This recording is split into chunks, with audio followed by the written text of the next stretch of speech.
안녕하세요. 혹시 여러분 네트워크에 할당된 소중한 IP 주소들 그냥 잠자고 있는 건 아닌가요?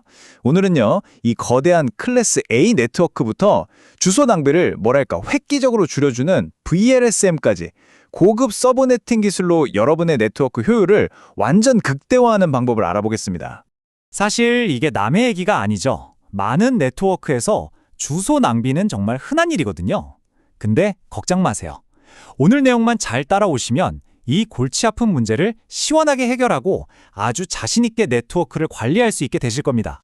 오늘 우리가 뭘 할 거냐면요. 먼저 서브네팅 기본기 빠르게 한번 짚고 넘어갈 거고요. 그 다음에 진짜 큰 거 클래스 A 네트워크에 도전해 볼 겁니다. 그리고 드디어 주소 관리의 끝판왕이죠. VLSM을 배우고 실제 예대로 완벽하게 익힌 다음에 마지막으로 핵심만 쏙쏙 정리해 드릴게요. 좋습니다. 자, 그럼 첫 번째 단계 서브네팅 복습부터 바로 시작하죠.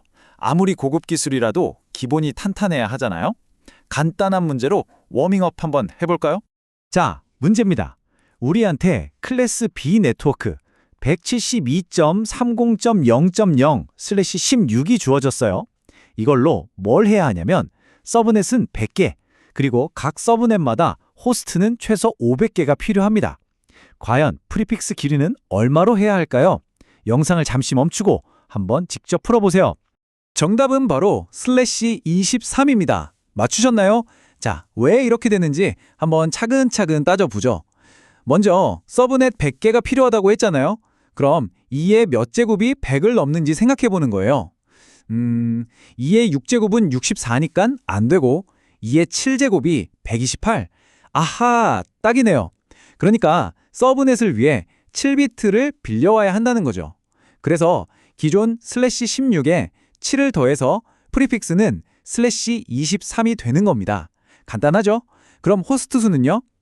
전체 32비트에서 네트워크 부분 23비트를 빼면 9비트가 남죠? 2의 9제곱은 512. 여기서 네트워크 주소랑 브로드캐스트 주소 두 개를 빼면 실제 사용 가능한 건 510개. 우리가 필요했던 500개를 가뿐하게 넘기네요. 좋습니다. 기본기 복습은 이 정도로 하고 이제 진짜 스케일이 다른 판 위로 가보겠습니다.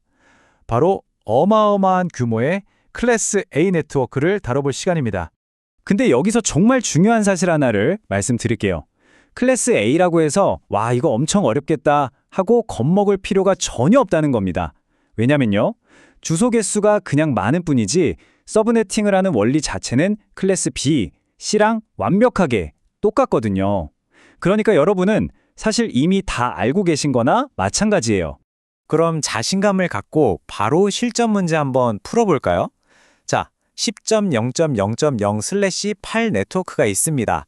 이걸로 무려 2000개의 서브넷을 만들어야 해요. 자, 이번엔 프리픽스가 과연 몇이 되어야 할까요? 핵심은 아까랑 똑같습니다. 2의 거듭 제곱 중에서 2000을 넘는 첫 번째 숫자를 찾으면 끝나는 거죠. 2의 10제곱이 1024니까 아직 좀 부족하네요. 그럼 그 다음 2의 11제곱은 2048. 바로 이거네요. 찾았습니다. 이 말은즉 서브넷을 만들기 위해 우리가 11개의 비트를 빌려와야 한다는 뜻입니다. 네, 그래서 정답은 바로 /19입니다. 기본 프리픽스였던 /8에다가 방금 우리가 찾아낸 11비트를 더한 값이죠. 이렇게 하면 총 2048개의 서브넷이 만들어지고요. 각 서브넷마다 쓸 수 있는 호스트 주소가 무려 8190개나 됩니다. 정말 어마어마한 규모죠? 자, 그런데 말이죠. 지금까지 우리가 사용한 방법에는 사실 한 가지 치명적인 단점이 있어요. 바로 모든 서브넷의 크기가 똑같다는 점입니다. 현실 세계의 네트워크는 부서마다 필요한 IP 개수가 다 다른데 말이죠. 바로 이 주소 낭비를 해결해줄 아주 똑똑한 방법이 있습니다. 그게 바로 VLSM입니다. 이 표를 보시면 차이가 한눈에 들어오죠? 왼쪽에 FLSM, 즉 고정 길이 서브넷 마스크는 모든 방 크기가 똑같은 아파트라고 생각하시면 돼요.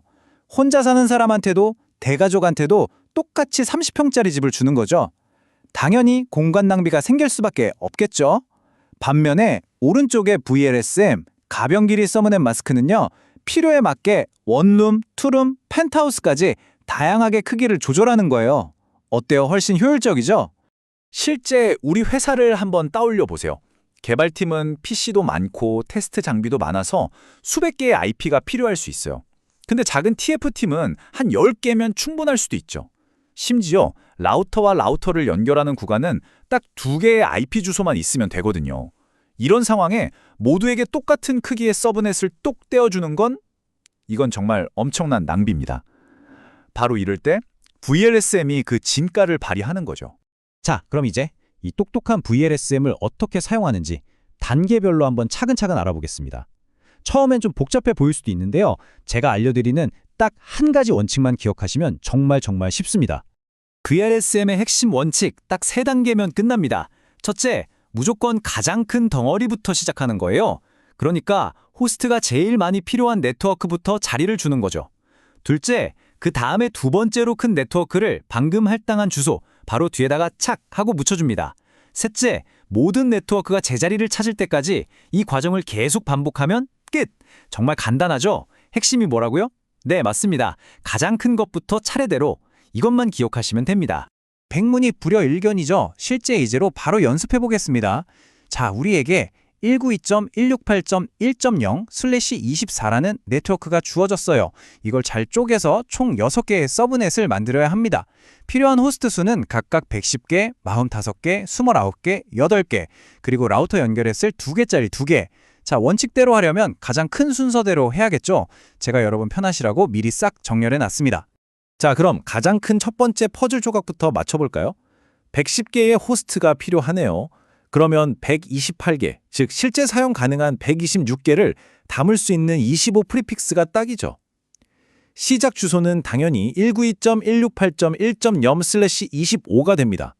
자, 첫 번째 블럭은 끝났고 두 번째 45개 호스트가 필요하대요. 그럼 64개, 즉 사용 가능한 62개를 담는 26 프리픽스를 쓰면 되겠네요.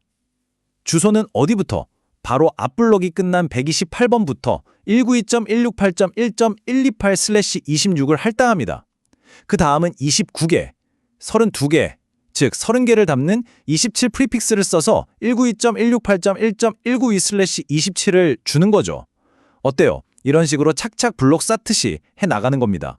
이 과정을 나머지 네트워크에도 똑같이 반복해주면 바로 이런 그림이 완성됩니다. 보세요. 25부터 30까지 각기 다른 크기의 블록들이 마치 테트리스처럼 빈틈없이 딱 맞아 떨어졌죠? 단 하나의 주소도 허투루 쓰지 않는 완벽한 설계. 이것이 바로 VLSM의 진정한 힘입니다. 자, 오늘 정말 중요한 내용들을 많이 다뤘습니다.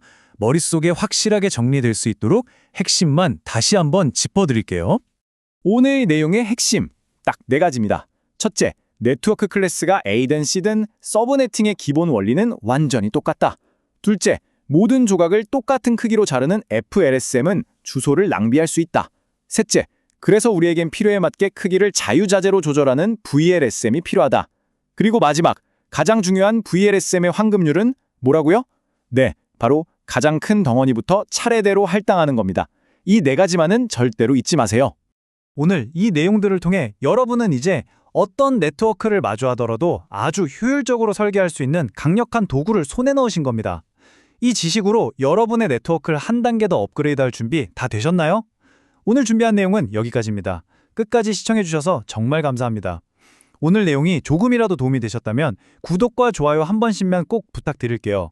여러분의 응원이 더 좋은 컨텐츠를 만드는데 정말 큰 힘이 되거든요. 감사합니다.